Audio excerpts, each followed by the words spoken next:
Welcome, Year 11s, to this, what I am hoping is going to be our final pre-recorded lessons, and that we are going to hopefully be back in front of each other very soon to finish off the unit. This is the topics we're going to be looking at over the next couple of lessons is going to be looking at what is essentially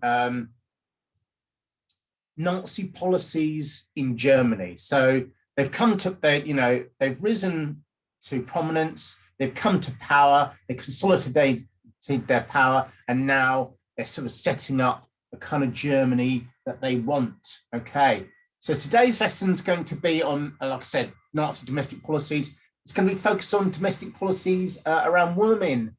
Okay, that's what today we're going to be. So have a quick look. This is our starter task today. Okay. Answer this question here. That is on the slideshow. If this dial display, how would this be regarded as the perfect German family, and how could this family be made more perfect? So let's just break down this image. Then we've got what clearly is some kind of a mother-like figure. It's not sure whether or not she is their mother, but we could maybe safely assume that she is. Two blonde girls and a blonde boy, very blonde, very Aryan features, chubby, healthy, happy girls. But the boy himself is very lean and quite masculine for a young man. He's obviously in Hitler Youth uniform as well. Okay, very conservative, traditional styles of dress on the women. But what's missing from the picture? Okay, it could be argued that we've got that there should be a father-like figure perhaps here. Maybe there's a reason why he's missing. Perhaps he's in a Wehrmacht uniform and he's away fighting, but who knows? So, I'll pause the video, answer the questions, come back when you're ready. So, how about this photograph? Completely at odds with this one here. These guys, they're smiling, they're healthy, happy. The women are very much looking to the man of the family. Here we've got two individuals, okay, surrounded by SS or SA. I think they might even be SA actually, because they're certainly not dressed black. That's browns. We've got brown shirts, slightly lighter tones there. Who are these people with these signs hanging around their neck?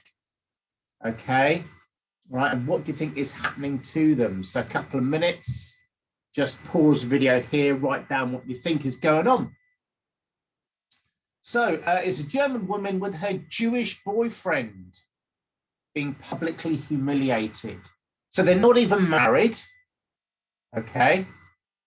They are boyfriend and girlfriend, so they're not even married.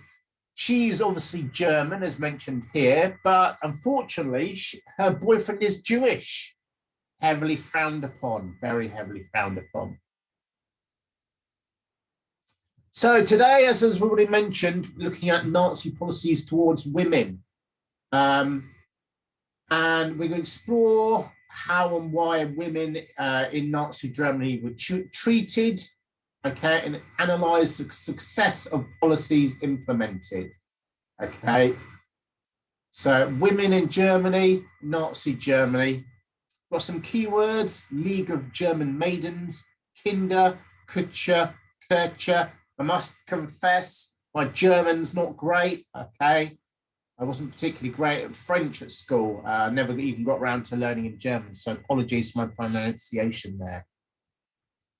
So Nazi policies and women. The Nazis, they were a very male-dominated organization, if you haven't kind of noticed that already, yeah? All Nazi leaders were men, yeah? And the leaders of the Nazi party were all men with traditional, conservative, old-fashioned views, yeah? Remember, Nazis always had this kind of like retrospective policy with looking back at what they believed to be the golden age before the First World War, the old imperial age. They look back with misty-eyed reminiscence at what they believed to be better time when Germany was run by men and was like very much an imperialistic monarchy. So they had very traditional views of what women should be. Women should be wives and women should be mothers. Hitler believed in Kinder, Kirche, children, kitchen, and church were women's missions in life. Okay, yeah, that's the 3 Ks. So they believed that women should be very much the traditional role of motherhood and housewife, not girlfriend, yeah, but wife. Women should be married and in the home. They should be mothers and they should be keeping a house and a home for a husband, okay? While men were the providers, okay? So very much quite an old-fashioned view, yeah? Men went out to work, men fought in the wars, they fought in the you know, they worked in the factories, they worked farms, you know, that the Weimar Republic, the 1930s, the kind of the liberation that women had then, yeah, scrap all of that, okay? That was why that was one reasons why the Nazis argued that the Weimar Republic was so weak, was that they allowed their women to get out of control, okay? That's not to say women were seen as not important to the Nazis. They're not saying that women, they believed that actually they were very important and that they had the role of equally important as men, but a different role, okay? Men were in charge, but women and men were just important, just had different roles, yeah? So at the Nuremberg Rally in 1934, Hitler said, the world of the woman is a smaller world. Her world is her husband, her family, her children, her house. Okay? And that ultimately, the woman brings the world, people to fight in the world. Yeah? That the children, you can't build a new Germany, build a new order, build an empire without new people, and that the women provide those people. So Goebbels here, okay, a leading Nazi. Yeah, you'll know Goebbels. The mission of women is to be beautiful, and to bring children into the world. A female bird hatches eggs for him. In exchange, the male takes care of gathering the food and stands guard toward the enemy. Yeah, so women should have natural looks and appearances, simple tied back hair or plaited hair, simple, very traditional old school German styles. Okay, no makeup, natural, or if any, very natural, simple German style utilitarian dresses, basic, simple, wearing, hard working. Okay, they should, if a woman is, if she has a job, okay, it should be before she's married or before she has children. Once a woman is married, once a woman has children, she shouldn't work. Yeah, her job is to look after the kids. But before then she could be a teacher, okay, or a Sunday school leader, or perhaps could work, okay, for the League of Maidens, yeah, leading the girls in exercise and camping and exciting adventures, okay. But so work was very limited to women, really, until they were married and until they had children, and then it was completely restricted. So it's simple, basic stuff they were allowed to do, but not doctors, okay? They could be a nurse, but they shouldn't be a doctor, okay? Not a solicitor. They could be a school teacher, but not a solicitor, okay? Certainly not the army, not, certainly shouldn't be working in newspapers or judges or soldiers or factories, all those kind of male jobs that should be reserved for men. Women should have as many children as possible. Why? Because the Nazis knew war was coming. Yeah, they knew they'd need lots and lots and lots of Hitler Youth boys, okay, to fight in the up and coming army, and girls to marry the boys to bring out more babies, okay. They essentially, women should be focused, their skills should be focused on needlework, cookery, housecraft, okay, breeding, feeding their family, rearing their children to bring about a new golden age, a new German empire to fight the wars, up and coming wars, and to bring more children into the world, yeah? Okay, so pause this clip here, go away, watch this YouTube video, come back when you're ready. So from the age of 10, so we're going to just look at sort of the various different policies towards women. Education. So girls joined the Hitler Youth, okay, the female version of the Hitler Youth. From 14, the German Girls League, the Maiden, yeah, okay. They were when they went away on camp, whereas the boys learned marching and they did exercise and camping and fun adventures, the girls did a little bit of that, but it was more focused along exercise so they could be healthy to have babies, okay, or discipline so they would obey their husbands, okay. But they also learned things like cookery and weaving and sewing and clothes making and clothes making and things like that, okay. They were taught what their role and their place in the new Reich would be. They did have some chance to travel, but again, we're talking about pubescent, prepubescent, you know, young unmarried girls here. The idea of being is that all of this, yeah, once they were married, stopped. It was all about having babies and looking after the home. So as I mentioned earlier, okay, they were not allowed to be professionals before they were married, before they had children. They were allowed to work, okay, but it was very much about being nurses, being maybe carers and nannies, school teachers, that sort of thing, okay.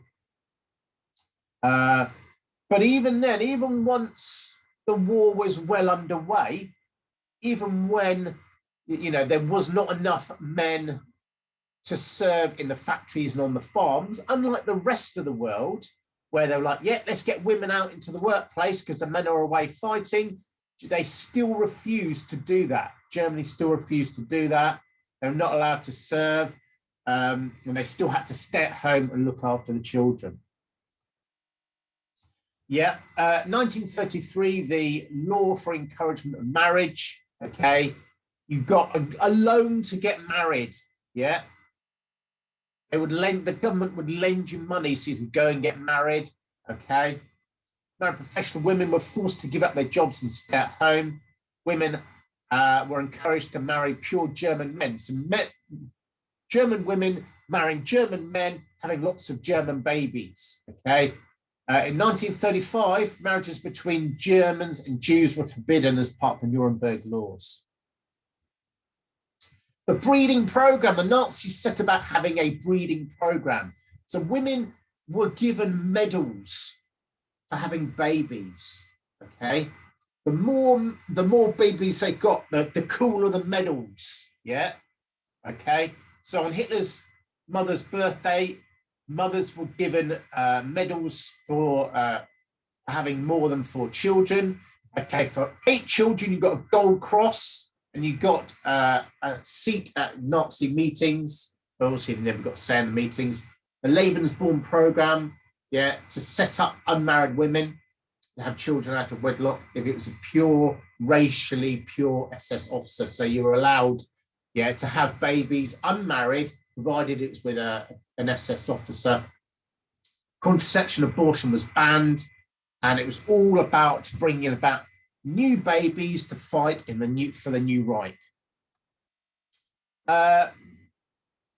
No makeup, as I've already mentioned, simple hair,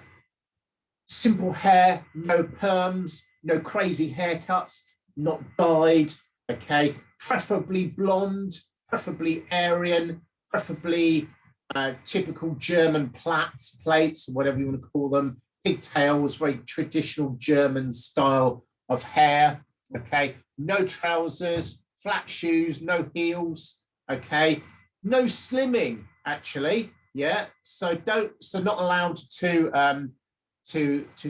try and slim down or lose weight in any way, because it was thought that that might make you sick or unwell and stop you from having children, okay? So no smoking, because it was seen as un-German and, you know, not particularly ladylike and not traditional. Long hair in buns or plaits. But they were also, although you weren't supposed to slim, okay, you were supposed to be fit and healthy and exercise regularly, again, so you could have lots more bouncing babies ready for the new wars that were coming. So, we've got some questions here. Pause the video, okay? Answer these questions, come back when you are ready. Okay, so let's get practicing for our assessments then. We've got two sources here. All right. Source F and source J. Have a quick look at these two sources. Study sources F and J. How useful are they for an inquiry into the attitudes of German towards Nazi policies towards women? Explain your answer, use the sources, 8 marks. Okay, 8 marks, that should take you no more than about 10 minutes. Pause the video, use these exam tips, come back when you're ready.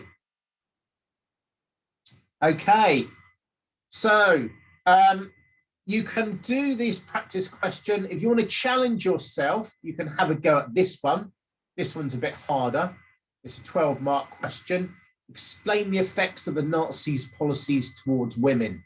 Yeah, you can use the following in your answer: education or employment. And then there is a mark scheme. Have a go. Should take you about 15 minutes to do. Personally, self-assess your work. Come back when you're ready. In summary then, so the Nazis believed that women should adopt a modest, traditional appearance and leave professional jobs to the men, marriage and motherhood their duty to the state. Nazis used propaganda and policies to put their beliefs into practice. They had policies to encourage marriage and childbirth and laws and awards as well. They changed the divorce law too. They had policies to reduce women in the workforce, okay, banning women from some jobs, okay, discouraging women from going to university. So it was all about keeping them at home and keeping them having babies. Okay, they were only effective to, so, you know, in review then, they were effective to a degree, but not completely.